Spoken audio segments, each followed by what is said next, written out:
बाजार के बीचों बीच एक छोटा सा नगर था, जहां हर किसी को मालूम था कि मुल्ला नसीरुद्दीन अपनी बुद्धि और चतुराई के लिए मशहूर है। मुल्ला को लोग मजाकिया किस्सों और नटखट सलाह के लिए बुलाते थे। पर शहर में 4 चोर भी थे, जिनकी हरकतें अब शहर की हवा बन चुकी थी।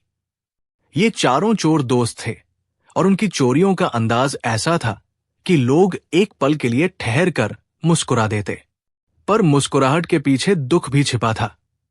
दुकानदारों की रोजमर्रा की परेशानियां बढ़ती जा रही थी और नगर के लोग ये सोचने लगे थे कि आखिर इस समस्या का समाधान कौन करेगा। चारों चोर अलग अलग किस्सों जैसे थे। पहला चोर रफी, चपल पैर और तेज नजरों वाला था। वो छोटी छोटी चीजों में माहिर था। दूसरी मिरा, चालाक और निडर थी। वो अक्सर चुपके से किसी की जेब से छोटी सी घड़ी या रसोई का छोटा बर्तन निकाल लेती। तीसरा बद्र, भारी भरकम दिखता पर दिल का बहुत नरम था। वो अक्सर चोरी कर धन्यवाद देने की आशा में नहीं, बल्कि मजबूरी में चोरी करता। चौथा हसन, जो सबका सबसे बड़ा नौजवान था। उसकी हंसी और अदा सबको भा जाती थी, इसलिए उसकी हरकतें भी कई बार लोगों को मजाक लगती। चारों का मकसद कभी हिंसा नहीं होता था। वे केवल पकड़े जाने की कदर से, जरूरत से या बस उत्तेजना के लिए चोरियां करते थे।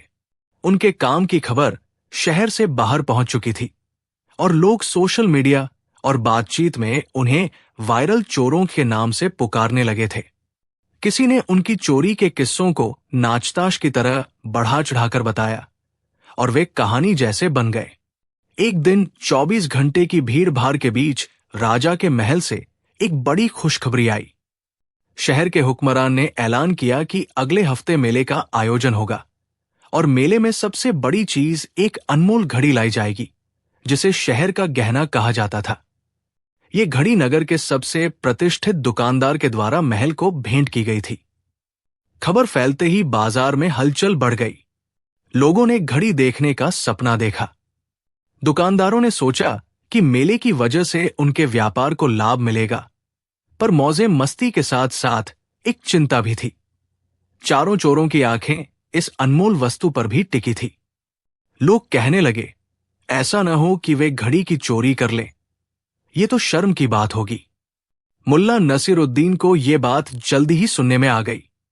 वे महल के पास पहुंचे, लोगों से बातचीत की और मिलीजुली बातें सुनी। मुल्ला ने देखा कि नगरवासी परेशान है, पर किसी ने यह बात कहने की हिम्मत नहीं जुटाई कि चोरों को कैसे रोका जाए। मुल्ला मुस्कराए और बोले, अगर आप चाहें तो मैं एक तरीका बता दूं, जिससे चोर अपनी इकट्ठी कर लें और मेले में शांति बनी रहे। लोग हैरान हुए। उनके चेहरे पर उम्मीद की किरण चमकी। दुकानदारों ने मुल्ला से कहा, मुल्ला साहब, बताइए कि क्या करना चाहिए। मुल्ला ने कहा, मैं कल रात को चारों चोरों को एक सादे से इनाम के नाम पर बुलाऊंगा। आप लोग घबराइए मत। रात का समय आया। नगर में आधी नींद और आधी बेचैनी थी।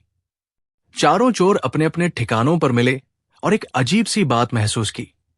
हर किसी के पास एक गुलाबी रंग का पत्र था, जिसमें लिखा था, मुल्ला नसीरुद्दीन से मिलना है, शाम 9 बजे पुराने तालाब पर आओ, एक बड़ा इनाम मिलेगा। पत्र का लेखक अज्ञात था, पर किसी ने सोचा कि यह घबराहट में भेजा गया होगा। जरूरत और जिज्ञासा के बीच चारों चोर तालाब के किनारे ही आ गए। वहां मुल्ला पहले से बैठे थे, हाथ में चाय का कप और चेहरे पर वही मुस्कान। उन्होंने चोरों का स्वागत ऐसे किया जैसे कोई दोस्त आए हो। चोरों ने एक दूसरे की ओर देखा और फिर मुल्ला की ओर। मुल्ला बोले, मैंने सुना है कि तुम चारों बहुत किसान की तरह मेहनत करते हो, पर तुम्हारी मेहनत गलत रास्ते पर है। मैंने सोचा कि तुम्हें एक सस्ती नौकरी दे दूं, ताकि तुम अपना काम बदल सको। रफी ने झट से कहा, मुल्ला साहब, नौकरी? हम चोर हैं, नौकरी किस काम की?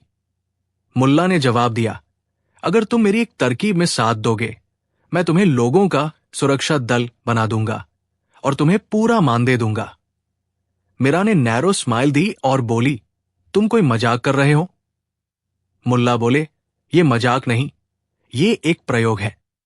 बद्र ने टोन नरम करते हुए कहा, अगर सच में खाने पीने की चिंता मिटे तो हम कोशिश कर सकते हैं। हसन ने आंखों में चमक लेकर कहा, पर क्या यह सुरक्षा दल असली सुरक्षा देगा? मुल्ला ने कहा, सुरक्षा के रूप में नहीं, लेकिन लोगों को दिखा देंगे कि चोर कैसे चीजें चोरी करते और फिर लौट आकर कैसे पछताते हैं। अगले दिन मुल्ला ने एक योजना बनाई। उन्होंने मेले के आयोजकों और कुछ दुकानदारों से मिलीजुली बात की और उन्हें विश्वास दिलाया कि ये योजना लोगों की शांति के लिए है।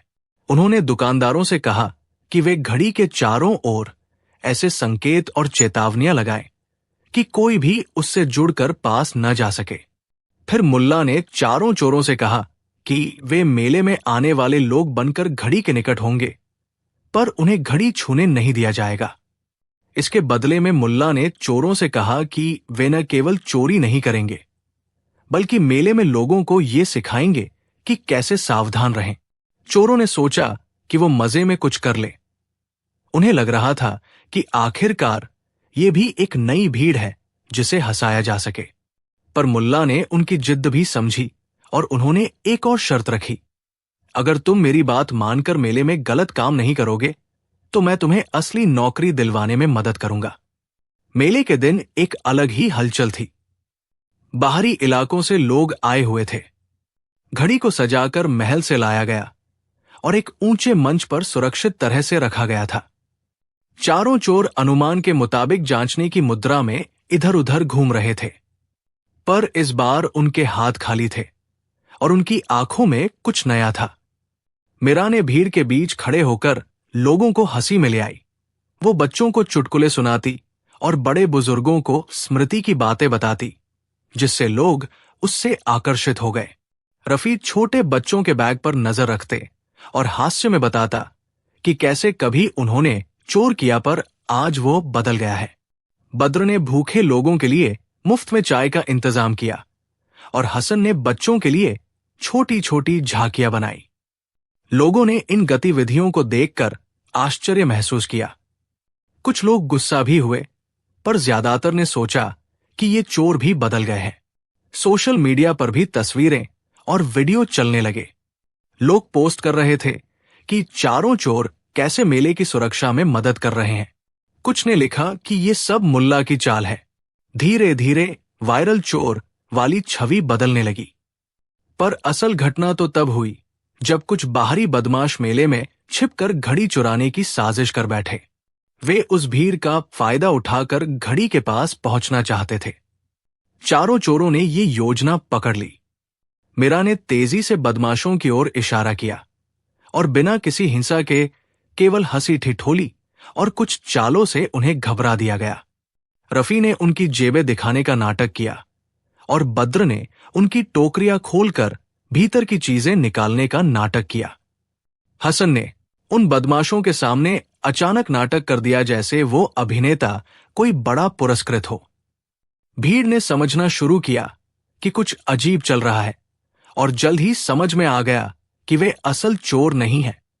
बदमाशों के सामने अचानक इतनी भीड़ और तेज निगाहें आना उनके मन को कमजोर कर गया। वे भाग खड़े हुए। दुकानदारों ने आनंदित होकर चारों चोरों का स्वागत किया और मलहम की तरह उन्हें धन्यवाद दिया।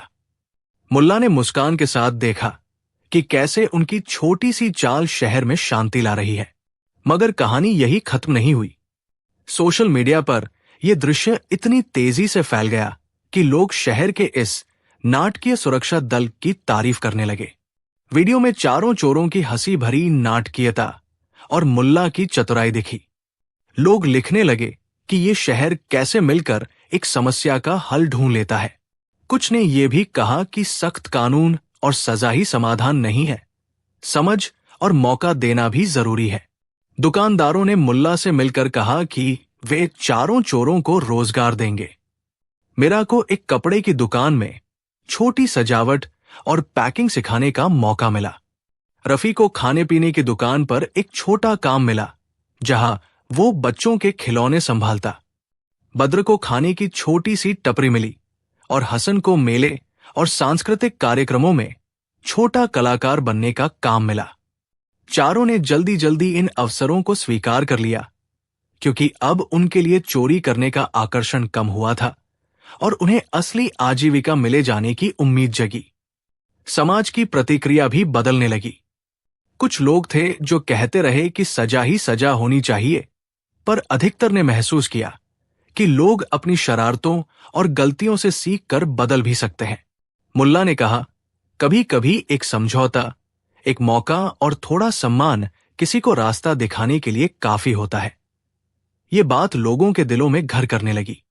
नगर के बच्चे अब उन चारों को हीरो की तरह देखते थे, जो कभी बदमाश थे पर अब वो शहर की रक्षा के नाटक कर रहे थे। सब जानते थे कि ये एक चाल थी, पर किसी को आपत्ति नहीं थी, क्योंकि बदलने की राह खुल चुकी थी।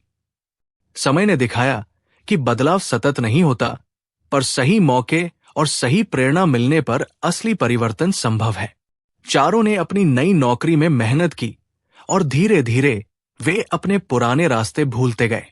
रंगीन मेले, संगीत और हंसी अब शहर की पहचान बन गए। मुल्ला की चतुराई और उनकी मानवतावादी समझ ने लोगों को ये सोचने पर मजबूर कर दिया कि किस प्रकार की नीति समाज को मजबूत बनाती है। ये कहानी अब सिर्फ शहर तक सीमित नहीं रही। आसपास के शहरों में भी लोग उस विधि को अपनाने लगे जहां समस्या को समझकर हल निकाला जाता था, न कि केवल कठोर सजा देकर। बदमाशों के भागने की खबर सुबह के अखबारों में आई और शाम तक ये पोस्टर बनकर सबके हाथों में आ गया। लोगों ने मुल्ला और चारों की तारीफ की। मुल्ला ने हमेशा की तरह विनम्रता से कहा, यह सब उस विश्वास की वजह से हुआ कि किसी का मन बदल सकता है। चारों ने भी उस दिन कहा कि उन्होंने कभी नहीं सोचा था कि उन्हें इस तरह का सम्मान मिलेगा। उन्होंने कहा कि अब वे अपने पुराने व्यवहार का मजाक उड़ाते हैं और लोगों को बताते हैं कि क्यों चोरी करना बुरा है और अपने काम से बेहतर जीवन कैसे जिया जा सकता है। समय बीता, शहर में और भी नई पुरानी कहानियां आई, पर चारों चोरों का किस्सा कभी पुराना नहीं हुआ। लोग उन दिनों को याद करते हुए मुस्कुराते और कहते कि किस तरह एक छोटे से प्रयोग ने पूरे नगर को बदल दिया। मुल्ला ने अपने ढंग से लोगों को समझाया कि हर समस्या का हल हिंसा में नहीं ढूंढा जा सकता। कभी कभी प्रेम, सम्मान और मौका ही बदल देता है। चारों चोर अब नियमित काम कर रहे थे और लोग उन्हें कभी कभी पुरानी शरारतों के बारे में चिढ़ाकर याद दिलाते। वे हंसते और कहते कि देखो, हमारी पुरानी आदतें अब सिर्फ कहानियों में हैं। किसी शाम जब मुल्ला बाजार में चाय पीकर बैठे थे, एक नया अखबार मिलने पर उन्होंने देखा कि दुनिया में कई जगहों पर लोग नई नई पहलों को अपनाने लगे हैं। कुछ स्थानों पर ऐसे लोग जिन्हें समाज ने कभी बाहर कर दिया था, अब उनका साथ दिया जा रहा था और वे अपने पैरों पर खड़े हो रहे थे। मुल्ला ने चाय का कप उठाया और मुस्कुराते हुए कहा, यह वही बात है जो हम आज जानते हैं। पास खड़े बच्चे ने पूछा, मुल्ला, क्या आप हमें वही कहानी फिर से सुनाएंगे जहां आप चारों चोरों को बदलते हैं? मुल्ला ने बच्चे की आंखों में झांक कर कहा, कहानी सुनाने से ज्यादा जरूरी है कि तुम इसे समझो। बच्चे थोड़ा सोच कर बोले, तो मतलब हम भी किसी की मदद कर सकते हैं? मुल्ला ने सिर हिलाकर कहा, बिल्कुल। कभी किसी को दूसरी बार मौका देने में झिझक मत करना। बच्चे ने खुशी से कहा, हम सुन रहे हैं। घड़ी वाला वो मेला वर्षों तक नगर की यादों में बना रहा। चारों चोरों की कहानी वायरल हुई, पर इस बार उनकी लोकप्रियता किसी अपराध की वजह से नहीं, बल्कि उस बदलाव की वजह से थी जो उन्होंने अपनाया था। हर बार जब कोई व्यक्ति गलती करता था, लोग उसे याद दिलाते कि कैसे चारों ने अपने पुराने रास्ते को छोड़ा और शहर की भलाई के लिए काम किया। ये एक रूप में समाज की सीख बन गई कि अगर किसी को मौका दिया जाए तो परिवर्तन संभव है। मुल्ला ने कहा, सुधार का रास्ता आसान नहीं होता, पर जब लोग साथ मिलकर चले तो कोई भी बदलाव कठिन नहीं रह जाता। ये बातें न सिर्फ नगर के लोगों ने सुनी, बल्कि आसपास के लोग भी उनसे प्रेरित हुए। समय के साथ चारों की नई पहचान मजबूत हुई। मीरा की दुकान में कपड़े की सजावट अब दूर दूर से आती थी। रफी बच्चों के खिलौनों में अपना हुनर दिखाता बद्र की टपरी पर लोग लगातार आते और हसन मंच पर छोटे छोटे नाटक कर जनता का मनोरंजन करता। सबने देखा कि उनका जीवन अब स्थिर और सम्मानित बन गया था। शहर में चोरी की घटनाएं कम हुई और लोगों ने यह भी सीख लिया कि कभी कभी सख्ती से कम समझदारी से ज्यादा असर होता है। मुल्ला की विचारधारा ने शहर में सहानुभूति और व्यवहारिकता को बढ़ाया। कहानी का आखिरी दृश्य उस तालाब के किनारे का था जहां मुल्ला ने चारों को पहली बार बुलाया था। चारों अब तालाब पर बच्चे बनकर नहीं आते थे, बल्कि वे वहां अपने पुराने दिनों की याद में एक दूसरे को हंसाने आते थे। मुल्ला भी वहीं बैठे चाय पी रहे थे और पास में बीते दिनों की यादें बसे लोगों के चेहरे पर मुस्कान देख रहे थे। बच्चे उनके पास आकर कहानियां सुनते और पुराने किस्सों से हंसते। एक दिन मुल्ला ने कहा, देखो बच्चों, हर किसी के दिल में अच्छाई है। अगर मौके मिले तो वो बाहर आ ही आती है। बच्चे आश्चर्य से बोले, तो क्या हम भी किसी को बदल सकते हैं? मुल्ला ने गंभीरता से कहा, हां, पर पहले खुद को अच्छी तरह जानो, तभी दूसरों की मदद करोगे। और इस तरह मुल्ला नसीरुद्दीन और शहर के चार चोर की कहानी खत्म नहीं हुई। वो एक सबक बनकर रह गई कि समझ, मौका और थोड़ी सी बुद्धि कितनी बड़ी ताकत रखती है। शहर के लोग अब भी उस दिन की तारीफ करते हैं और बच्चों को बताते हैं कि किस तरह गलतियां सिखानी चाहिए और न कि सिर्फ सजा देकर मिटाई जानी चाहिए। चारों चोरों की पुरानी हरकतें अब सिर्फ किस्सों में बची थी, जिन्हें लोग हंसी में सुनाते और नई पीढ़ियों को समझाते कि बदलना हमेशा संभव है। ऐसा था उस नगर का बदलता चेहरा जहां मुल्ला नसीरुद्दीन ने एक छोटी सी चाल से बड़ी सी मिसाल कायम की। बादशाह के दरबार में एक अजीब शोर मचा हुआ था।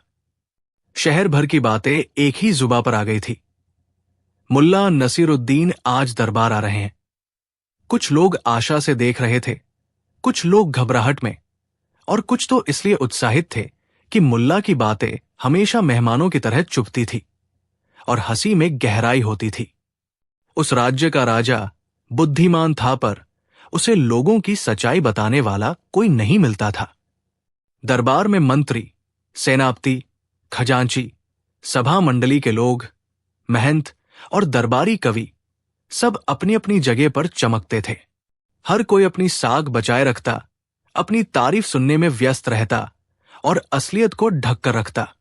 शहर में धीरे धीरे ये कहा जाने लगा था कि दरबार के मुखौटों के पीछे सच बुरा है। मुल्ला नसीरुद्दीन के आने की खबर पर राजा ने सोचा कि ये अच्छा मौका है। उसने दरबार बुलाया और कहा, आज मुझे देखना है कि हमारे दरबारियों में कौन सच्चा है और कौन दिखावा करता है। मुल्ला, तुम अपनी बातों से सबकी पोल खोलो। मुल्ला ने अपनी शांत मुस्कान दी और कहा, हुकूमत की इजाजत हो तो मैं ऐसा कर दूंगा कि हर कोई स्वयं ही अपनी सच्चाई खोल देगा। दरबार सजा संवर गया।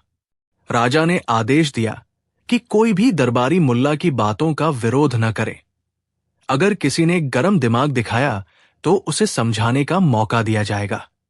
मुल्ला ने पहले राजा की ओर देखा और बोला, सबसे पहले मैं राजा से कुछ कहना चाहूंगा। राजा ने सिर हिलाकर कहा, कहिए। मुल्ला ने कहा, आपने मुझे इस महल में आने की आज्ञा दी। मेरी एक शर्त है, आज मैं सच्चाई के नाम पर कुछ प्रश्न करूंगा और लोग जवाब देंगे, लेकिन जवाब वही होंगे जो उनके अंदर असल में है।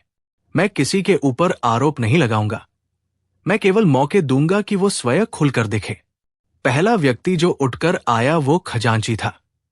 खजांची की जेब थी, लेकिन उसका चेहरा हमेशा गंभीर रहता। उसने अपने हाथ साफ दिखाई और कहा कि खजाने की सच्चाई वही है जो पुस्तकों में दर्ज है। मुल्ला ने मुस्कुराकर कहा, ठीक है, आज तुम्हारे सामने एक बड़ी घंटी रखेंगे और कहेंगे कि जो भी कुछ छिपा कर रखता है वो उस घंटी को बजाए। खजांची ने कहा, मेरे पास छिपाने को क्या है?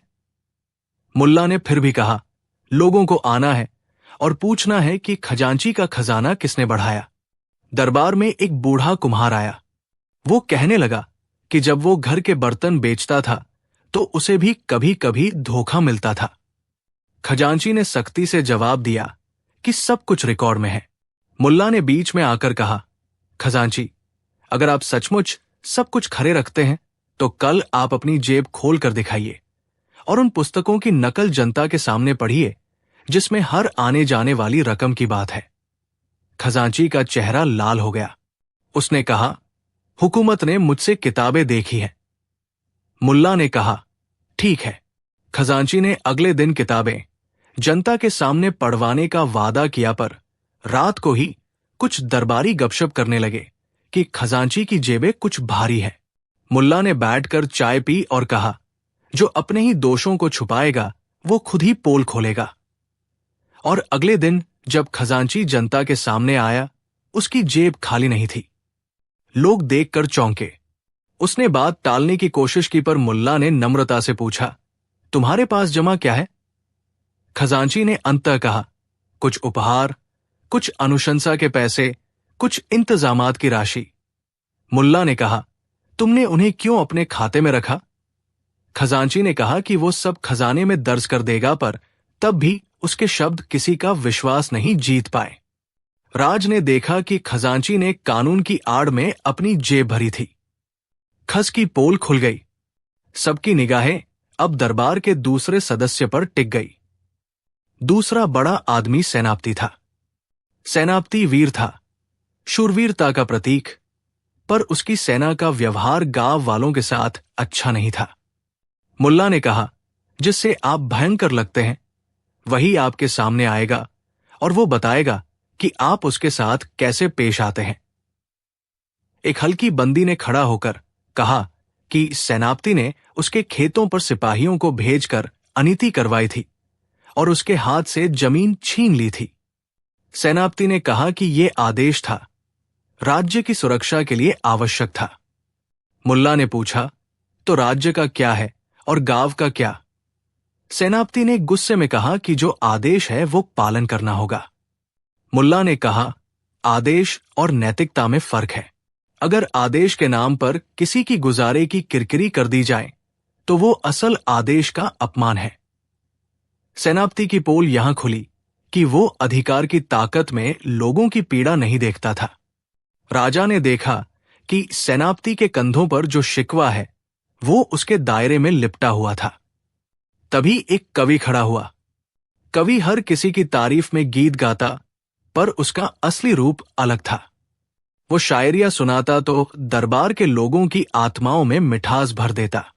पर मुल्ला ने कहा, कवि, तुम्हारी तारीफ की शायरी जब सुनने को मिले तो लोगों को लगता है कि तुम सच्चे दोस्त हो, पर क्या तुमने कभी किसी के दुख पर कलम चलाई है?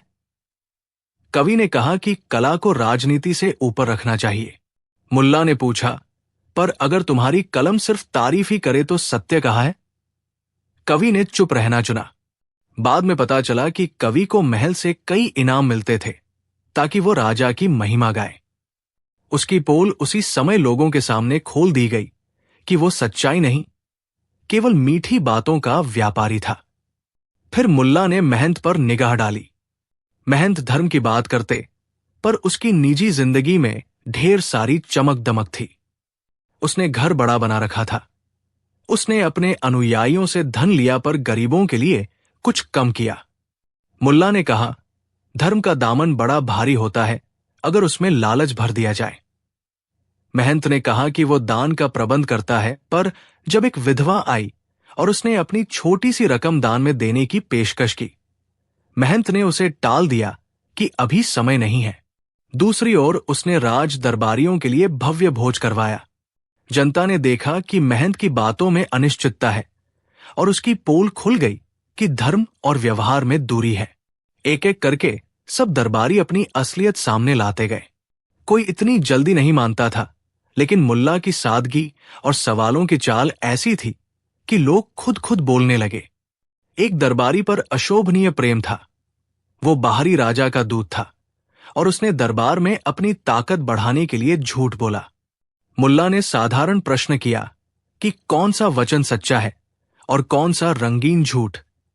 दूत ने वापसी के लिए कहा कि वह तो राजा की भलाई चाहकर रखा, पर कुछ दस्तावेजों में उसके अपमान नहीं किया, ऐसे मिले कि उसने लोगों के सामने उनके कर्म का प्रतिबिंब में आ गया।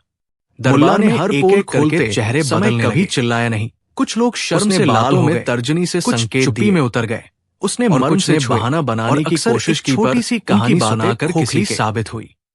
एक दरबारी जो सबसे अलग था, वो राजा का निजी सलाहकार था। वो व्यक्ति बुद्धिमत्ता का नमूना दिखाता पर उसकी चालाकी में छल था। उसने कई बार ऐसी सलाह दी जिनसे राजा का पक्ष मजबूत हुआ पर आम जनता कमजोर हुई। मुल्ला ने उससे पूछा, क्या तुम्हारे पास कमजोरी नहीं? क्या कभी तुम्हें दुराचरण का लाभ नहीं मिला? सलाहकार ने कहा कि उसके पास सब सही है, उसने राजा को कभी धोखा नहीं दिया। मुल्ला ने एक खेल खेला। उसने बाजार से एक नकली सिक्का लाया और कहा कि जो भी इस सिक्के की कीमत बताएगा, मैं उसे इनाम दूंगा। सलाहकार ने तुरंत कहा कि यह नकली है पर असली कीमत इतना है। मुल्ला ने कहा, तुमने देखा कि असल में किसने किसे नकली बताया और किसने सच्चाई को छिपा लिया। सलाहकार की पोल तब खुली जब एक पुराने नोट का खुलासा हुआ कि उसने कुछ सौदों में निजी फायदा उठाया था। राजा ने मन ही मन सोचा कि ऐसे सलाहकार से सावधानी बरतनी चाहिए। दरबार में एक और व्यक्ति था जो सदा दूसरों को नीचा दिखाता। वो शिक्षा का मुखौटा पहनता पर लोगों के ज्ञान को छोटी छोटी बातों से दबाता। मुल्ला ने पूछा कि क्या ज्ञान का मतलब अपने से छोटे को नीचा दिखाना है? उस शिक्षाविद ने कहा कि शिक्षा का मतलब अनुशासन है, पर फिर उसके ही कई छात्र शिकायत करने लगे कि वो न तो समता को समझता है और न ही आत्मालोचना को। उसकी पोल खुलते ही लोगों ने जाना कि शिक्षा के नाम पर अभिमान भी हो सकता है। कई घंटे बीत गए और मुल्ला की एक के बाद एक चालाकी से सारी पोलें खुलने लगी। पर सबसे बड़ी पोल तब खुली जब मुल्ला ने राजा की तरफ देखा। दरबारियों को आश्चर्य हुआ कि क्या अब राजा की पोल भी खोलेगी? मुल्ला ने कहा, हुकूमत की पोल तो सबसे जरूरी होती है। राजा ने ठहर कर पूछा, तुम मुझ पर क्या कहना चाहते हो? मुल्ला ने कहा, मैं कुछ नहीं कहूंगा, पर मैं एक छोटा प्रयोग करूंगा। मुल्ला ने महल से निमंत्रण भेजा कि कल सब लोग हल्दी मैदान में इकट्ठा हों। वहां एक बड़ा तख्ता रखा गया जिस पर 4 खाली बक्से थे। मुल्ला ने कहा कि हर बक्से में एक एक चीज रखी जाएगी और लोगों से पूछा जाएगा कि वे किस बक्से को राजा के लिए उपयुक्त मानते हैं। पहले बक्से में एक चमकदार मुकुट रखा गया, दूसरे में एक पुरानी रोटी, तीसरे में एक तख्ती पर लिखा सत्य और चौथे में एक साफ शीशा। मुल्ला ने कहा, राजा उन चीजों में से चुनेंगे जो वे अपने राज्य को देना चाहते हैं। सबने सोचा ये खेल है, पर मुल्ला की नीयत साफ थी। राजा ने मुकुट देखा और सोचा कि ये शान है, पर मुल्ला ने पूछा, अगर तुम मुकुट चुनते हो तो क्या तुम केवल शान दोगे? राजा ने कहा कि शान तो राज की जरूरत है।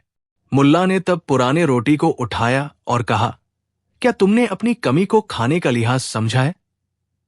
राजा ने कहा कि रोटी का मतलब भरण पोषण है और वो राज्य को ये देना चाहता है। फिर मुल्ला ने सत्य की तख्ती दिखाई और कहा, क्या तुम सत्य को प्राथमिकता दोगे? राजा ने जवाब दिया कि सत्य तो सर्वोपरि है। और अंत में मुल्ला ने शीशा दिखाया और कहा, यह शीशा साफ है, इसमें दिखता है कि तुम क्या कर रहे हो। क्या तुम चांद की तरह चमकना चाहोगे या शीशे की तरह सबके सामने दिखाई पड़ना? राजा चुप रहा। मुल्ला ने कहा, तुम निर्णय लो। राजा ने दीर्घ सोच के बाद शीशा हाथ में लिया। उसने कहा, मुझे शीशा चाहिए ताकि मैं देख सकूं कि मैं क्या कर रहा हूं और मेरे सामने जो है वो क्या है। लोगों ने आश्चर्य से देखा। मुल्ला ने मुस्कुराकर कहा, इसी शीशे की वजह से तुम्हारे दरबारियों की पोलें खुली।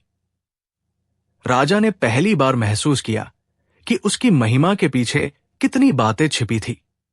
उसने कहा, मुल्ला, तुमने मुझे दिखाया कि जो लोग हमारे चारों ओर हैं वे क्या करते हैं और मैंने उनकी पोलें देखी। मुल्ला ने कहा, हुकूमत का काम ये नहीं कि वो केवल शान बिखेरे। हुकूमत का काम है कि वो अपनी आंखें साफ रखे और लोगों के लिए न्याय करे। राजा ने ठान लिया कि अब वो उन दरबारियों से जवाब मांगेगा। पर मुल्ला ने कहा कि सजा से पहले समझना जरूरी है। हमें पहले ये देखना होगा कि किसकी भूल साधारण गलती है और किसकी गलती इरादतन है। अदालत में सख्त फैसले सुनाने से पहले लोगों को सुनना होगा। राजा ने ये बात स्वीकारी और आदेश दिया कि जो दरबारी सच में गलत थे उन्हें सुधरने का मौका दिया जाए, और जो अपराध बड़े थे उनको कानून के मुताबिक सजा दी जाएगी।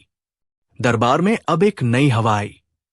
खजांची ने अपनी दाखिल की हुई रकम सार्वजनिक कर दी और आश्वासन दिया कि आगे से सब कुछ पारदर्शी होगा। सेनापति ने आदेश दिया कि सेना अब गांवों के साथ सम्मान के साथ पेश आएगी और न्याय के लिए एक नया निरीक्षक नियुक्त किया जाएगा। महंत ने विधवा को माफी मांगकर उसे दान दिलवाने की बात कही। कवि ने स्वीकृति दी कि अब वो केवल तारीफ का बाजार नहीं चलाएगा और अपनी कविता में सच्चाई भी बोलेगा। सलाहकार ने राज से माफी मांगी कि उसने निजी फायदे को पहले रखा था। शिक्षा के मुखिया ने घोषणा की कि वह अपने छात्रों की सुनवाई पर जोर देगा और अभिमान घटाएगा। समाज में सुधार धीरे धीरे होने लगा, पर सबसे बड़ी जीत ये थी कि लोग अब ये समझने लगे कि कोई भी समाज तब तक मजबूत नहीं होता जब तक उसके नेता और उसकी सभा स्वयं ईमानदार न हो। मुल्ला ने फिर एक बार दरबार में खड़े होकर कहा, हम सभी इंसान हैं, गलतियां करेंगे, पर जो लोग अपनी गलती मान लें और उसे सुधारने की कोशिश करें वही असली बदलाव लाते हैं। कई वर्षों के बाद उस दरबार की कहानी चारों दिशाओं में फैल गई। लोग अब उस राज्य को उदाहरण के रूप में लेते कि कैसे एक सरल सवाल और सच्चाई के शीशे ने बड़े बड़े मुखौटों को खंडित कर दिया। मुल्ला नसीरुद्दीन का नाम और भी गहरा हो गया। लोग उसकी चालाकी और उसकी मानवीय समझ को याद करते। राजा ने ला को अक्सर बुलाया और कहा कि उसकी सादगी ने राज को सही राह दिखाई। कहानी का अंत उस दिन पर होता है जब मुल्ला फिर से हल्दी मैदान में बैठा था और बच्चे उसके पास आकर कहानियां सुनना चाहते थे।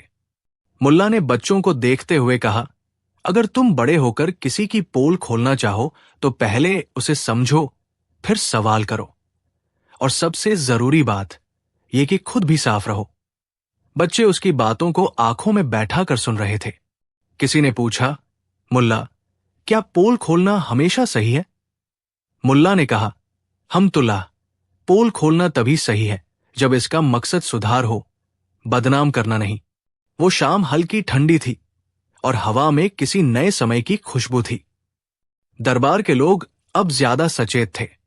वे जानते थे कि उनका हर काम शीशे में दिखेगा। उनका व्यवहार बदलने लगा। राजा ने भी ये सीखा कि बहुमूल्य देता वो नहीं जो दिखता है, बल्कि जो सत्य और न्याय देता है। इस तरह मुल्ला नसीरुद्दीन ने पहली बार पूरे दरबार की पोल एक एक करके खोली। उसने न केवल असलियत बताई, बल्कि लोगों को यह रास्ता भी दिखाया कि किस तरह से दोषों का सामना कर उसे सुधारा जा सकता है। दरबारियों की पोलें खुली, पर घमंड को धरातल पर लाकर रख दिया। उसने किसी का अपमान नहीं किया, पर उसने लोगों के सामने उनके कर्म का प्रतिबिंब रखा। दरबार में एक एक करके चेहरे बदलने लगे। कुछ लोग शर्म से लाल हो गए, कुछ चुप्पी में उतर गए और कुछ ने बहाना बनाने की कोशिश की, पर उनकी बातें खोखली साबित हुई। एक दरबारी जो सबसे अलग था, वो राजा का निजी सलाहकार था। वो व्यक्ति बुद्धिमत्ता का नमूना दिखाता, पर उसकी चालाकी में छल था। उसने कई बार ऐसी सलाह दी जिनसे राजा का पक्ष मजबूत हुआ, पर आम जनता कमजोर हुई। मुल्ला ने उससे पूछा, क्या तुम्हारे पास कमजोरी नहीं? क्या कभी तुम्हें दुराचरण का लाभ नहीं मिला? सलाहकार ने कहा कि उसके पास सब सही है। उसने राजा को कभी धोखा नहीं दिया। मुल्ला ने एक खेल खेला। उसने बाजार से एक नकली सिक्का लाया और कहा कि जो भी इस सिक्के की कीमत बताएगा, मैं उसे इनाम दूंगा। सलाहकार ने तुरंत कहा कि यह नकली है, पर असली कीमत इतना है। मुल्ला ने कहा, तुमने देखा कि असल में किसने किसे नकली बताया और किसने सच्चाई को छिपा लिया। सलाहकार की पोल तब खुली जब एक पुराने नोट का खुलासा हुआ कि उसने कुछ सौदों में निजी फायदा उठाया था। राजा ने मन ही मन सोचा कि ऐसे सलाहकार से सावधानी बरतनी चाहिए। दरबार में एक और व्यक्ति था जो सदा दूसरों को नीचा दिखाता। वो शिक्षा का मुखौटा पहनता पर लोगों के ज्ञान को छोटी छोटी बातों से दबाता। मुल्ला ने पूछा कि क्या ज्ञान का मतलब अपने से छोटे को नीचा दिखाना है। उस शिक्षाविद ने कहा कि शिक्षा का मतलब अनुशासन है, पर फिर उसके ही कई छात्र शिकायत करने लगे कि वो न तो समता को समझता है और न ही आत्मालोचना को। उसकी पोल खुलते ही लोगों ने जाना कि शिक्षा के नाम पर अभिमान भी हो सकता है। कई घंटे बीत गए और मुल्ला की एक के बाद एक चालाकी से सारी पोलें खुलने लगी। पर सबसे बड़ी पोल तब खुली जब मुल्ला ने राजा की तरफ देखा। दरबारियों को आश्चर्य हुआ कि क्या अब राजा की पोल भी खोलेगी। मुल्ला ने कहा, हुकूमत की पोल तो सबसे जरूरी होती है। राजा ने ठहर कर पूछा, तुम मुझ पर क्या कहना चाहते हो? मुल्ला ने कहा, मैं कुछ नहीं कहूंगा, पर मैं एक छोटा प्रयोग करूंगा। मुल्ला ने महल से निमंत्रण भेजा कि कल सब लोग हल्दी मैदान में इकट्ठा हों। वहां एक बड़ा तख्ता रखा गया जिस पर 4 खाली बक्से थे। मुल्ला ने कहा कि हर बक्से में एक एक चीज रखी जाएगी और लोगों से पूछा जाएगा कि वे किस बक्से को राजा के लिए उपयुक्त मानते हैं। पहले बक्से में एक चमकदार मुकुट रखा गया, दूसरे में एक पुरानी रोटी, तीसरे में एक तख्ती पर लिखा सत्य और चौथे में एक साफ शीशा। मुल्ला ने कहा, राजा उन चीजों में से चुनेंगे जो वे अपने राज्य को देना चाहते हैं। सबने सोचा ये खेल है, पर मुल्ला की नीयत साफ थी। राजा ने मुकुट देखा और सोचा कि ये शान है, पर मुल्ला ने पूछा, अगर तुम मुकुट चुनते हो तो क्या तुम केवल शान दोगे? राजा ने कहा कि शान तो राज की जरूरत है। मुल्ला ने तब पुराने रोटी को उठाया और कहा, क्या तुमने अपनी कमी को खाने का लिहाज समझा है? राजा ने कहा कि रोटी का मतलब भरण पोषण है और वो राज्य को ये देना चाहता है। फिर मुल्ला ने सत्य की तख्ती दिखाई और कहा, क्या तुम सत्य को प्राथमिकता दोगे? राजा ने जवाब दिया कि सत्य तो सर्वोपरि है। और अंत में मुल्ला ने शीशा दिखाया और कहा, यह शीशा साफ है, इसमें दिखता है कि तुम क्या कर रहे हो। क्या तुम चांद की तरह चमकना चाहोगे या शीशे की तरह सबके सामने दिखाई पड़ना? राजा चुप रहा। मुल्ला ने कहा, तुम निर्णय लो। राजा ने दीर्घ सोच के बाद शीशा हाथ में लिया। उसने कहा, मुझे शीशा चाहिए ताकि मैं देख सकूं कि मैं क्या कर रहा हूं और मेरे सामने जो है वो क्या है। लोगों ने आश्चर्य से देखा। मुल्ला ने मुस्कुराकर कहा, इसी शीशे की वजह से तुम्हारे दरबारियों की पोलें खुली। राजा ने पहली बार महसूस किया कि उसकी महिमा के पीछे कितनी बातें छिपी थी। उसने कहा, मुल्ला, तुमने मुझे दिखाया कि जो लोग हमारे चारों ओर हैं वे क्या करते हैं, और मैंने उनकी पोलें देखी। मुल्ला ने कहा, हुकूमत का काम ये नहीं कि वो केवल शान बिखेरे। हुकूमत का काम है कि वो अपनी आंखें साफ रखे और लोगों के लिए न्याय करे। राजा ने ठान लिया कि अब वो उन दरबारियों से जवाब मांगेगा, पर मुल्ला ने कहा कि सजा से पहले समझना जरूरी है। हमें पहले ये देखना होगा कि किसकी भूल साधारण गलती है और किसकी गलती इरादतन है। अदालत में सख्त फैसले सुनाने से पहले लोगों को सुनना होगा। राजा ने ये बात स्वीकारी और आदेश दिया कि जो दरबारी सच में गलत थे उन्हें सुधरने का मौका दिया जाए और जो अपराध बड़े थे उनको कानून के मुताबिक सजा दी जाएगी। दरबार में अब एक नई हवा आई। खजांची ने अपनी दाखिल की हुई रकम सार्वजनिक कर दी और आश्वासन दिया कि आगे से सब कुछ पारदर्शी होगा। सेनापति ने आदेश दिया कि सेना अब गांवों के साथ सम्मान के साथ पेश आएगी और न्याय के लिए एक नया निरीक्षक नियुक्त किया जाएगा। महंत ने विधवा को माफी मांगकर उसे दान दिलवाने की बात कही। कवि ने स्वीकृति दी कि अब वो केवल तारीफ का बाजार नहीं चलाएगा और अपनी कविता में सच्चाई भी बोलेगा। सलाहकार ने राज से माफी मांगी कि उसने निजी फायदे को पहले रखा था। शिक्षा के मुखिया ने घोषणा की कि वो अपने छात्रों की सुनवाई पर जोर देगा और अभिमान घटाएगा। समाज में सुधार धीरे धीरे होने लगा। पर सबसे बड़ी जीत ये थी कि लोग अब ये समझने लगे कि कोई भी समाज तब तक मजबूत नहीं होता जब तक उसके नेता और उसकी सभा स्वयं ईमानदार ना हो। मुल्ला ने फिर एक बार दरबार में खड़े होकर कहा, हम सभी इंसान हैं, गलतियां करेंगे, पर जो लोग अपनी गलती मान लें और उसे सुधारने की कोशिश करें वही असली बदलाव लाते हैं। कई वर्षों के बाद उस दरबार की कहानी चारों दिशाओं में फैल गई। लोग अब उस राज्य को उदाहरण के रूप में लेते कि कैसे एक सरल सवाल और सच्चाई के शीशे ने बड़े बड़े मुखौटों को खंडित कर दिया। मुल्ला नसीरुद्दीन का नाम और भी गहरा हो गया। लोग उसकी चालाकी और उसकी मानवीय समझ को याद करते। राजा ने ला को अक्सर बुलाया और कहा कि उसकी सादगी ने राज को सही राह दिखाई। कहानी का अंत उस दिन पर होता है जब मुल्ला फिर से हल्दी मैदान में बैठा था और बच्चे उसके पास आकर कहानियां सुनना चाहते थे।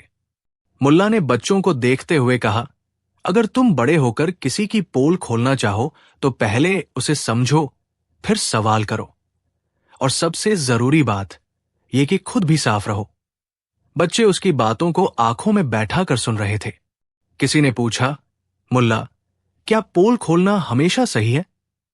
मुल्ला ने कहा, हमतुल्लाह, पोल खोलना तभी सही है जब इसका मकसद सुधार हो, बदनाम करना नहीं। वो शाम हल्की ठंडी थी और हवा में किसी नए समय की खुशबू थी। दरबार के लोग अब ज्यादा सचेत थे। वे जानते थे कि उनका हर काम शीशे में दिखेगा। उनका व्यवहार बदलने लगा। राजा ने भी ये सीखा कि बहुमूल्य देता वो नहीं जो दिखता है, बल्कि जो सत्य और न्याय देता है। इस तरह मुल्ला नसीरुद्दीन ने पहली बार पूरे दरबार की पोल एक एक करके खोली। उसने न केवल असलियत बताई, बल्कि लोगों को यह रास्ता भी दिखाया कि किस तरह से दोषों का सामना कर उसे सुधारा जा सकता है। दरबारियों की पोलें खुली, पर साथ में नए वादे भी हुए। समाज ने एक सबक सीखा कि सच्चाई से आंखें नहीं चुरानी चाहिए और जवाबदेही ही किसी व्यवस्था की हड्डी है। मुल्ला नसीरुद्दीन की ये चालाकी और दयालुता सालों तक लोगों की जुबां पर रही और वो कहानी बनने के साथ साथ एक नीति भी बन गई। मुल्ला नसीरुद्दीन अपने गांव के उन चहेते लोगों में से थे जिनके नाम के साथ हंसी और समझ दोनों जुड़ी रहती थी। लोग उन्हें हल्की फुल्की बातों के लिए बुलाते, पर जब कोई मसला गहरा होता तो मुल्ला की अजीब पर मगर सधी सोच सामने आ जाती। एक साल गर्मियों की शुरुआत में जब बाजार से लौटते हुए वो सड़क किनारे खड़े एक विक्रेता से गुजरे, उनकी नजर एक बड़े हरे भरे बगीचे पर पड़ी। बगीचे में आम के पेड़ थे, शाखाएं झुकी हुई थी और टहनी ठनी पर आमों की हल्की सी चमक थी। हवा में मिठास थी और दूर से कभी कभी आम के पत्तों से टकराकर धूप की रिक्तियां चमक उठती थी। मुल्ला का मन एक अजीब सी ललक से भर गया। वो देखते ही मुस्कुराए और बोले, ये बगीचा कितना सुंदर है। विक्रेता ने बताया कि बगीचा पिछले साल के बाद से बिकाऊ पड़ा है। उसके मालिक का बेड़ा बुरी तरह घाटे में चला गया और उसे ये बगीचा बेचने के लिए मजबूर होना पड़ा। मुल्ला ने यह भी सुना कि बगीचे के पुराने मालिक ने कई बार इसे संभालने की कोशिश की थी, पर लागत और मेहनत इतनी ज्यादा थी कि वो हार गया। सुनते ही मुल्ला के अंदर कुछ गुजर गया। वो सोचने लगे कि क्यों न ये बगीचा मेरा हो। गांव के लोग मुस्कुराए और कहने लगे कि मुल्ला की समझ तो अलग है, पर जब मुल्ला ने आंखों में चमक दिखाई और कहा कि वो बगीचा खरीदना चाहते हैं, तो लोगों ने इसे मजाक समझा। वही शाम मुल्ला ने शहर के नोटों की गठरी निकालकर विक्रेता से सौदा कर ही लिया। उसने बगीचा खरीद लिया और अगले दिन वहां के पेड़ों के नीचे खड़े होकर कहा, अब ये बगीचा मेरा है। शुरुआत तो सुहानी रही। मुल्ला रोज सुबह उठकर बगीचे में जाता, पेड़ों की जड़ों को देखकर पूछता, पत्तियों पर बैठी धूप से बात करता और मिट्टी को अपने हाथों से छूता। वो सोचता कि आमों की बनिस्बत कुछ भी बड़ा नहीं हो सकता। कुछ महीनों में उसने बगीचे की देखभाल के लिए कुछ मजदूर रख लिए, पेड़ों की छंटाई करवाई, पुराने शाखों को हटवाया और नई खाद डाली। उसने मेड़ों की सुरक्षा के लिए छोटे छोटे तख्त रखवा दिए और नीम का तेल भी छिड़कवा दिया। लोगों को लगा कि मुल्ला की समझ का ठिकाना नहीं, पर किसी ने सोचा भी नहीं था कि ये समझ कितनी महंगी पड़ेगी। पहली समस्या मौसम से आई।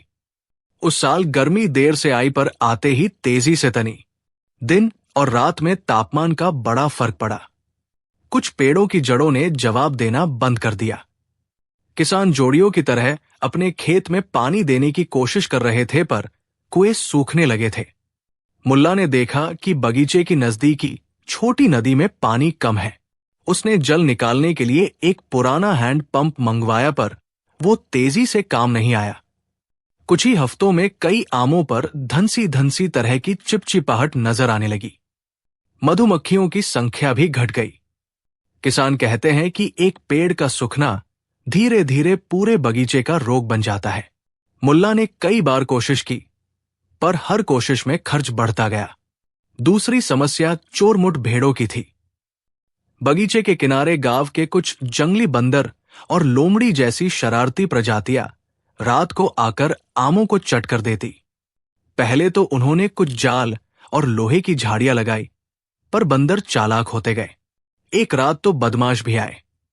उन्होंने आमों के पेड़ों से रस्सियों का फंदा बनाया और बोझ उठा कर गए। मुल्ला ने पड़ोसियों को बुलाया, पर सबके पास अपना अपना झंझट था। उसने चौकीदार रखा, पर वो रात के अंधेरे में शराब की वजह से जागता ही नहीं था। इन सभी चीजों ने मुल्ला के जेब पर भारी बोझ डाला। वो अक्सर चाय पर बैठे हुए ये सोचता कि अगर उसने ये बगीचा न खरीदा होता तो शायद वो अपनी बचत बचा लेता। तीसरी समस्या बाजार की थी।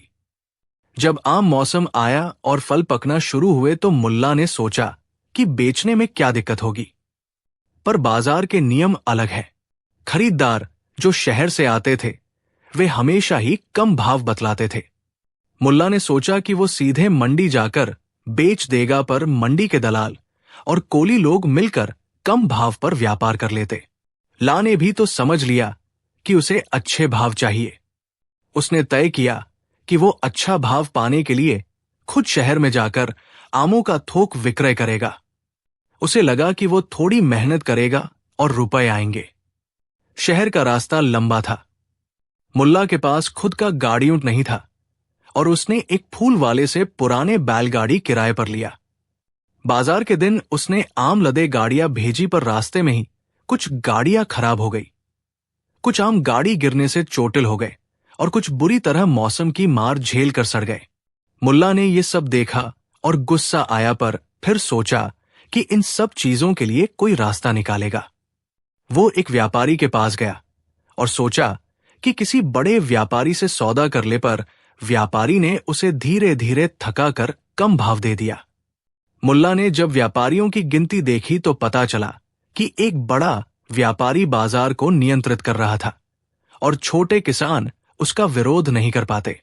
मुल्ला ने फिर भी हार नहीं मानी, पर हर बार उसने खुद को बेवकूफ होने का एहसास कराया। थोड़ी राहत तब मिली जब गांव के कुछ लोग ने उसकी मदद की। एक दुकानदार ने कह दिया कि वो कुछ आम सहेज लेगा और सोशल मीडिया पर बेचने की सलाह दी। मुल्ला ने भी कोशिश की, पर तकनीक और पैसे की समझ उसकी पहुंच से बाहर थी। उसने बच्चों को स्कूल से बुलाकर आम के डिब्बे सजाने दिए, पर वे प्यारे लगे पर महंगे थे और लागत ज्यादा हो गई। कुछ दर्शक जिन्हें कहानी पसंद थी उन्होंने आकर कहा कि आम की गुणवत्ता अच्छी है, पर पैकेजिंग और वितरण की कमजोरी के कारण लोग कम लेते हैं। मुल्ला ने कई बार सोचा कि वो किस तरह से इन सारी समस्याओं का हल निकाले, पर हर उपाय में नया खर्च और समय लग रहा था। साथ में नए वादे भी हुए। समाज ने एक सबक सीखा कि सच्चाई से आंखें नहीं चुरानी चाहिए और जवाबदेही ही किसी व्यवस्था की हड्डी है। मुल्ला नसीरुद्दीन की ये चालाकी और दयालुता सालों तक लोगों की जुबां पर रही और वो कहानी बनने के साथ साथ एक नीति भी बन गई। मुल्ला नसीरुद्दीन अपने गांव के उन चहेते लोगों में से थे जिनके नाम के साथ हंसी और समझ दोनों जुड़ी रहती थी। लोग उन्हें हल्की फुल्की बातों के लिए बुलाते, पर जब कोई मसला गहरा होता तो मुल्ला की अजीब पर मगर सधी सोच सामने आ जाती। एक साल गर्मियों की शुरुआत में जब बाजार से लौटते हुए वो सड़क किनारे खड़े एक विक्रेता से गुजरे। उनकी नजर एक बड़े हरे भरे बगीचे पर पड़ी। बगीचे में आम के पेड़ थे, शाखाएं झुकी हुई थी और टहनी ठनी पर आमों की हल्की सी चमक थी। हवा में मिठास थी और दूर से कभी कभी आम के पत्तों से टकराकर धूप की रिक्तियां चमक उठती थी। मुल्ला का मन एक अजीब सी ललक से भर गया। वो देखते ही मुस्कुराए और बोले, ये बगीचा कितना सुंदर है। विक्रेता ने बताया कि बगीचा पिछले साल के बाद से बिकाऊ पड़ा है। उसके मालिक का बेड़ा बुरी तरह घाटे में चला गया और उसे ये बगीचा बेचने के लिए मजबूर होना पड़ा। मुल्ला ने यह भी सुना कि बगीचे के पुराने मालिक ने कई बार इसे संभालने की कोशिश की थी, पर लागत और मेहनत इतनी ज्यादा थी कि वो हार गया। सुनते ही मुल्ला के अंदर कुछ गुजर गया। वो सोचने लगे कि क्यों न ये बगीचा मेरा हो। गांव के लोग मुस्कुराए और कहने लगे कि मुल्ला की समझ तो अलग है। पर जब मुल्ला ने आंखों में चमक दिखाई और कहा कि वो बगीचा खरीदना चाहते हैं, तो लोगों ने इसे मजाक समझा। वही शाम मुल्ला ने शहर के नोटों की गठरी निकालकर विक्रेता से सौदा कर ही लिया। उसने बगीचा खरीद लिया और अगले दिन वहां के पेड़ों के नीचे खड़े होकर कहा, अब ये बगीचा मेरा है। शुरुआत तो सुहानी रही। मुल्ला रोज सुबह उठकर बगीचे में जाता, पेड़ों की जड़ों को देखकर पूछता, पत्तियों पर बैठी धूप से बात करता और मिट्टी को अपने हाथों से छूता। वो सोचता कि आमों की बनिस्बत कुछ भी बड़ा नहीं हो सकता। कुछ महीनों में उसने बगीचे की देखभाल के लिए कुछ मजदूर रख लिए, पेड़ों की छंटाई करवाई, पुराने शाखों को हटवाया और नई खाद डाली। उसने मेड़ों की सुरक्षा के लिए छोटे छोटे तख्त रखवा दिए और नीम का तेल भी छिड़कवा दिया। लोगों को लगा कि मुल्ला की समझ का ठिकाना नहीं, पर किसी ने सोचा भी नहीं था कि ये समझ कितनी महंगी पड़ेगी। पहली समस्या मौसम से आई। उस साल गर्मी देर से आई, पर आते ही तेजी से तनी। दिन और रात में तापमान का बड़ा फर्क पड़ा। कुछ पेड़ों की जड़ों ने जवाब देना बंद कर दिया। किसान जोड़ियों की तरह अपने खेत में पानी देने की कोशिश कर रहे थे, पर कुएं सूखने लगे थे। मुल्ला ने देखा कि बगीचे की नजदीकी छोटी नदी में पानी कम है। उसने जल निकालने के लिए एक पुराना हैंड पंप मंगवाया, पर वो तेजी से काम नहीं आया। कुछ ही हफ्तों में कई आमों पर धनसी धनसी तरह की चिपचिपाहट नजर आने लगी। मधुमक्खियों की संख्या भी घट गई। किसान कहते हैं कि एक पेड़ का सूखना धीरे धीरे पूरे बगीचे का रोग बन जाता है। मुल्ला ने कई बार कोशिश की, पर हर कोशिश में खर्च बढ़ता गया। दूसरी समस्या चोरमुट भेड़ों की थी। बगीचे के किनारे गांव के कुछ जंगली बंदर और लोमड़ी जैसी शरारती प्रजातियां रात को आकर आमों को चट कर देती।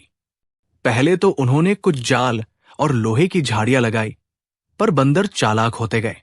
एक रात तो बदमाश भी आए। उन्होंने आमों के पेड़ों से रस्सियों का फंदा बनाया और बोझ उठा कर गए।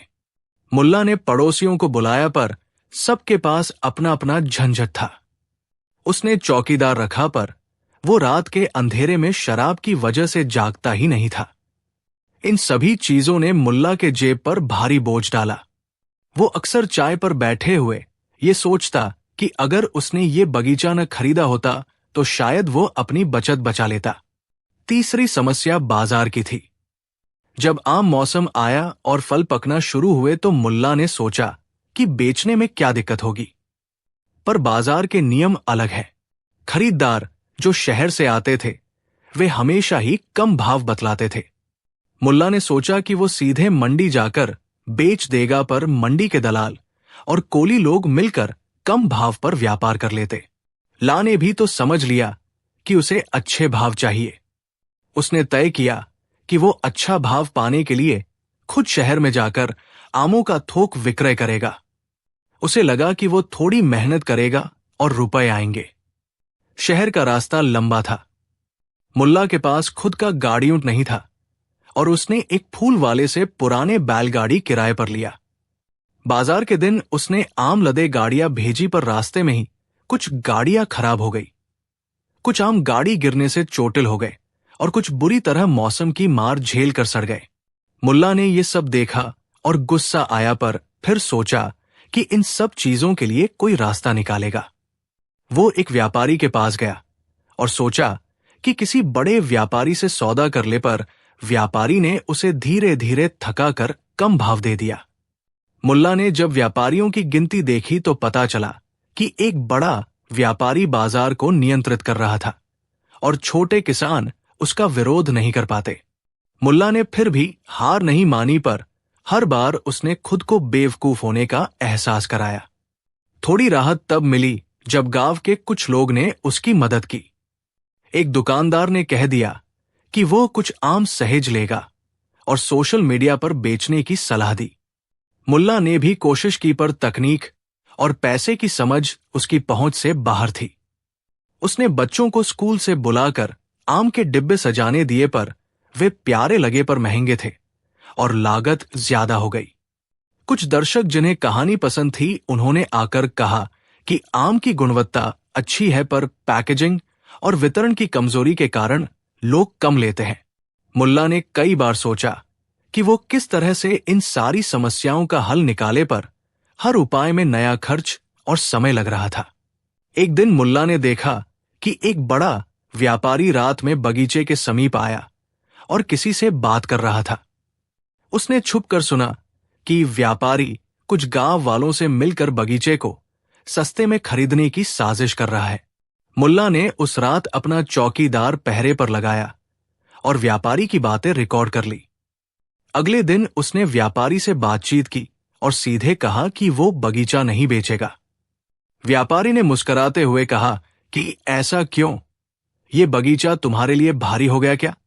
मुल्ला ने कहा कि वो नहीं बेचेगा, पर उसका मन अंदर से भारी था।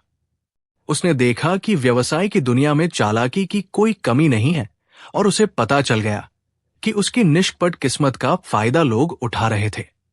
समय के साथ खर्च और बढ़ते गए। मुल्ला ने अपने घर की कुछ चीजें गिरवी रख दी और बगीचा के लिए उधार भी लिया। उसने सोचा कि एक साल की मेहनत में सब वापस हो जाएगा, पर कुछ भी वैसा नहीं हुआ। बारिश आई पर वो मध्यम रही और बाद में एक रात की ओलावृष्टि ने काफी पेड़ों की टहनियों को तोड़ दिया। आमों की फसल आधी रह गई। मुल्ला ने तब भी हिम्मत नहीं हारी और उसने नई पंक्तियों में कुछ अलग किस्म के पेड़ लगाए, पर उनकी जड़ों के साथ कोई बीमारी जुड़ गई जिसने कई पेड़ों को धीरे धीरे खोखला कर दिया। उसने जानवरों को रोकने के लिए और पक्की बाड़ बनवाई, पर वो खर्चा और बढ़ने लगा। लोग अब चुपचाप उसे सलाह देने लगे कि शायद उसने जल्द ही ऐसा कदम उठाया जो उसके बजट से बाहर था। मुल्ला अपने मन की बात किसी को बताता तो हंस पड़ता। नुकसान करने से क्या होगा, सीख तो मिलती है। वर्ष के अंत में जब नतीजे सामने आए तो मुल्ला को साफ पता लग गया कि उसने बगीचा खरीदकर आर्थिक रूप से अपना नुकसान किया है। परिवार में सब सोच में पड़ गए। उसका बेटा पास के गांव में नौकरी ढूंढने गया और पत्नी ने घर के खर्चों में कटौती की। मुल्ला ने खुद अपनी परछाई में बैठकर कई बार सोचा कि कौन सा कदम गलत था। क्या गाना ठीक नहीं था कि बड़ी चीजों के लिए बड़ी समझ चाहिए? उसने हंसते हुए कहा कि उसकी समझ ने उसको यही सिखाया कि किसी भी काम में सिर्फ भावनात्मक लगाव का काम नहीं होता। पर वो भी ये मानता कि कुछ चीजें पैसे से नहीं खरीदी जाती। जैसे हर सुबह बगीचे में उठकर आम के पेड़ों की खुशबू लेना, बच्चों की हंसी सुनना जब वे आम खाते, और शाम के समय पेड़ों के नीचे बैठकर चाय पीना। ये सब गैर मूल्यवान था, पर मुल्ला का ठोस बजट गिर गया था। गांव में चर्चा होने लगी कि मुल्ला ने मूर्खता की है, पर वहां कुछ लोग थे जो उसकी तारीफ भी करते थे। उन्होंने कहा कि मुल्ला ने बगीचे को खरीदकर गांव के युवा मजदूरों को काम दिया और कई बुजुर्गों की तरह उनका दिन व्यस्त और मन प्रसन्न रहा। उसने छोटे छोटे उत्सव करवाए जहां आमों से बना हलवा बांटा गया और बच्चे आम के रस में लिपटे हुए खेलते रहे। इन सब बातों ने मुल्ला को प्रोत्साहित किया कि शायद आर्थिक घाटा सही मायनों में सामाजिक लाभों में तब्दील हो गया। पर जब घर के खर्च निपटाने की बारी आती तो वास्तविकता कठोर थी। बैंक के नोटिस आने लगे, गिरवी रखी चीजें पड़ी थी और मुल्ला के पास अब और उधार लेने की गारंटी भी नहीं बची। एक दिन एक बड़ा मोड़ आया। शहर से एक प्रमुख संस्थान का प्रतिनिधि आया और उसने बगीचे का निरीक्षण किया। उसने कहा कि ये जमीन संरचनात्मक रूप से अच्छी है, पर इसे बड़े पैमाने पर लगाकर पैदावार में लाना होगा। उसने प्रस्ताव रखा कि अगर मुल्ला बगीचा बेच दे तो वो उसे थोड़ा और दे देगा और बाकी सब कुछ संभाल लेगा। मुल्ला ने सोचा कि अब वो बेचकर कुछ कर्ज चुका देगा, पर कुछ अंदर का हिस्सा रोना चाहता था। ये बगीचा उसकी आत्मा का हिस्सा बन गया था। उसने कागजों पर हस्ताक्षर करने से पहले रात भर सोचा। अंत में उसने फैसला किया कि वो बगीचा बेच देगा, पर एक शर्त रखी कि कुछ हिस्से गांव के बच्चों के लिए छोड़ दिए जाएं। उसने कहा कि गैदान या जो भी कर रहे हो, उनसे एक छोटा सा कोना स्कूल और बच्चों के खेल के लिए रखा जाएगा। दूसरी शर्त यह थी कि मजदूरों को नौकरी जारी रखी जाए। उस व्यापारी ने सहमति दे दी। मुल्ला ने सौदा कर दिया और कुछ रुपयों के साथ वो घर लौटा। उसने कर्ज का कुछ हिस्सा चुकाया, पर घाटा अभी भी था। समय बीता और नया मालिक आला तकनीक लेकर आया। उसने बगीचे में नई पद्धतियां लागू की, पाइपलाइनें बिछाई और बड़े तंत्र के साथ उत्पादन बढ़ाया। आम की उत्पन्न मात्रा बढ़ी और बाजार में वो सफल रहा। मुल्ला ने ये सब देखा और अंदर से कुछ भारी महसूस किया। उसने सोचा कि यदि उसने अधिक समझदारी दिखाई होती तो वो भी लाभ उठा सकता था। पर उसने फिर भी अपने निर्णय पर पछतावा बहुत देर तक नहीं किया। उसने गांव में छोटे छोटे काम कर दिए। उसने बगीचे के उस हिस्से में जहां बच्चों के लिए जगह रखी गई थी, छोटे छोटे खेल का सामान जमा कर दिया। उसने लोग से मिलकर यह तय किया कि हर साल मेले में वहां बच्चों के लिए आम का मेला होगा और आम के स्वाद का त्योहार होगा। मुल्ला ने उन बच्चों के चेहरों की खुशी देखकर क्षतिपूर्ति की एक अलग तरह की भावना महसूस की। समाप्ति पर मुल्ला ने सीखा कि दुनिया आर्थिक और भावनात्मक दोनों तरह की होती है। उसने अपना आर्थिक नुकसान स्वीकार किया, पर उसने उस नुकसान को जीवन के अनुभव के रूप में लिया। उसने गांव के लोगों से कहा कि कभी कभी बड़े जोखिम लेना सीख देता है, पर जो चीज बदल कर आती है वो केवल पैसा नहीं होती, रिश्ते, यादें और एक नई समझ भी मिलती है। वो अब बार बार उन दिनों की बातें करता जब बगीचे उसकी थी और वो हर सुबह पेड़ों के बीच चहकता हुआ आता। वो अब छोटे छोटे कामों में खुश रहता और बच्चों की हंसी में अपना वास्तविक लाभ पाता। उसकी पत्नी ने भी माना कि किसी ने तो गांव में रोजगार दिया था और कुछ खुशियां बांटी थी। गांव के बूढ़े लोग अब अक्सर बतलाते कि मुल्ला का नुकसान बड़ा था, पर उसने गांव को कुछ दिया जो पैसा न माप सकता था। कहानी का असली मसला ये नहीं था कि उसने कितना नुकसान किया, पर यह था कि उसने अपनी पसंद से कुछ लिया, मुस्कुराया और हार मानने की बजाय नए रास्ते खोजे। उसने न केवल आम का बगीचा खरीदा, पर उसने गांव के दिल में एक जगह भी खरीद ली। आर्थिक रूप से उसने घाटा किया, पर ग्रामीण संस्कृति और संबंधों में उसने निवेश कर दिया। दिन गुजरते गए और लोग अक्सर मुल्ला को याद कर मुस्करा देते। वो खुद भी ये मान लेता कि उसने अपना नुकसान किया, पर उसकी आत्मा संपन्न हो गई थी। और जब शाम होती तो वो पेड़ों के खाली होने के बाद भी उस ठंडी मिट्टी की खुशबू में खो जाता, हंसकर कहता कि सीख महंगी थी पर जरूरी थी।